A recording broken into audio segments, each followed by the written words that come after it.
પછી મગજમારી થઈ ગઈ ને મારવાનું ને એવું નક્કી કર્યું બધા બાર મન લઈ વાત કરી પણ ગરમી એ જોઈએ બાર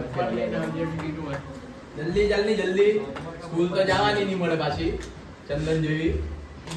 ચાલો હું તો આપણે બ્રિજ પર હતા કે તો બ્રિજ બધાને આવી રીતના પૂછતો હતો હવે બધા લોકો પતી ગયા જેટલા 2-5 લાખ લોકો હતા ને તે 2-5 લાખ લોકો બધા પૂરા થઈ ગયા હવે કોને પૂછે એમ હવે ગાંડો થઈ ગયો ત્યાં જઈને ઝાડવાને પૂછ્યા કરે એ ઝાડ દુકાનો એમ એટલે એનો મગજ પણ ચડી ગયેલું કે કોને બધાને પૂછ્યા કરે એ ઝાડ દુકાનો પછી એમ બાજુ સૂરજ દુકાનો એમ કરીને પછી ત્યાં પથ્થર પડી એટલે એ પથ્થર દુકાનો પછી ત્યાંથી એમ કરીને એમ પવન ફૂંકાયા કરે એ પવન કહાની હા ને એમ પૂછ્યું શું પૂછ્યું એ પવન કહાની આ તમારી કી અને બ્રિજ તો ઉપર ગયા કે બધું પવન અરે બહુ ખતરનાક તમને સોમરસ નું પ્રદાન કરે તમને ખબર સોમરસ મદિરા પાન દારૂ તમને પાછું દેશી